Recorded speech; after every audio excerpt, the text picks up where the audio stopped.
చిన్నప్పుడు చేపట్టుకుని నేను ఉన్నానని ధైర్యం ఇచ్చారు. ఇప్పుడు అదే కూతురు కష్టమని వస్తే అవమానంగా చూస్తున్నారు.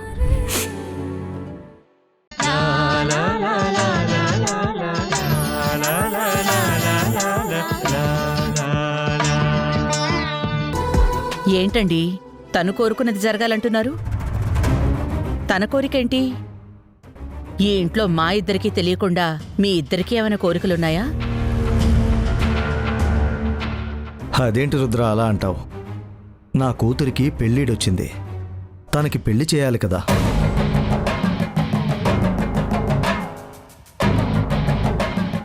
ఆడపిల్ల పెళ్లి చేయాలంటే తను కోరుకున్నవాణ్ణి ఇచ్చి చేయాలి.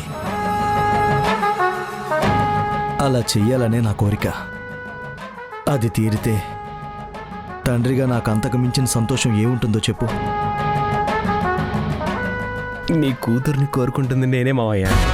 నువ్వు ఎప్పటికైనా సరే నా కాళ్ళే కడగాలి, అందులో ఎలాంటి డౌట్ లేదు. అంటే తనెవరినైనా కోరుకుంటోందా? అది మీకేమైనా చెప్పిందా? ఏంటి మమ్మీ ఇది? ఏదో కోర్టులో లాయర్ దోషిని అడిగినట్టు అలా అడుగుతున్నావేంటి?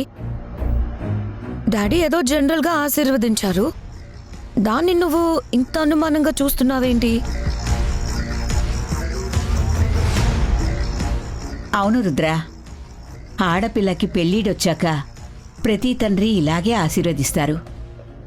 అందులో తప్పు పట్టడానికి ఏముంది? బావలు కూడా నీకన్నా పెద్దవాళ్లే కదా, వెళ్ళి వాళ్ళ ఆశీర్వాదం కూడా తీసుకో.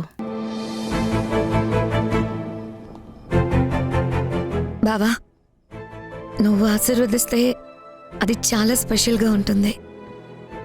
కుందా, పెద్దవాళ్ళ దగ్గర బ్లెస్సింగ్స్ తీసుకున్నావు కదా, అది చాలు. నాకు అవసరం లేదు. నువ్వు హ్యాపీగా ఉండు. Happy birthday Kumuda.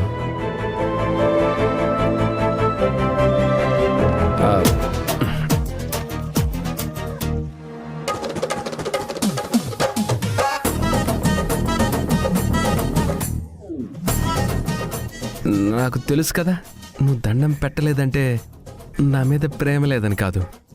ఇప్పుడు ఇలాంటివన్నీ ఓల్డ్ ఫ్యాషన్ అని నువ్వు అనుకుంటున్నావు. నీ మనసు ఏంటో నాకు తెలుసు కదా. అందుకే నువ్వు ఐ లవ్ యూ చెప్పే వరకు నా వైపు చూడవని నాకు తెలుసు. మళ్ళీ నీ పుట్టినరోజుకి కుముద పక్కనే అభిరామ్ అనే పేరు కూడా ఉంటుంది, నో డౌట్. దేవుడా, ఇదే నా కోరిక.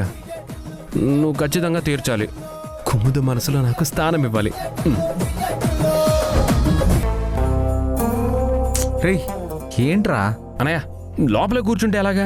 మనిద్దరం బయట నిలబడి వచ్చే గెస్ట్లకి స్వాగతం పలకాలి. గెస్టా? గెస్ట్ ఎవరు? అదేంటనే అలా అంటావు? ఈరోజు ఇంట్లో పండగ జరుగుతుంది. ఆ పండగకి చాలా మంది గెస్టులు వస్తారు. వచ్చిన వాళ్ళందరికీ స్వాగతం పలకాలి కదా. నిన్నటి నుంచి చూస్తున్నాను, ఏదేదో మాట్లాడుతున్నావు. ప్రతి దానికి వంకరగానే సమాధానం చెప్తున్నావు. ఇంతకీ ఏం జరిగింది? నువ్వు బయటికి ఒంటరిగా వెళ్ళినప్పుడు నిన్ను 4-5 పిచ్చుకోకలు ఏమైనా కరిచాయా? చెప్పు, పర్లేదు, వెంటనే తీసుకెళ్ళి ఇంజెక్షన్ చేయిస్తే తగ్గుతుంది. బ్రో, నువ్వు నా గురించి ఇలా మాట్లాడటం నాకు చాలా బాధగా ఉంది. మరి నువ్వు అర్థం కాకుండా అలా మాట్లాడుతుంటే నాకు చాలా చిరాగ్గా ఉందిరా. ఎవరైనా వస్తానని నీతో చెప్పారా? చెప్పరా ఎవరో? ఇప్పుడు కారు వచ్చి ఆగుతుంది చూడు. ఆ కారులోంచి ఒక వ్యక్తి వస్తాడు చూడు.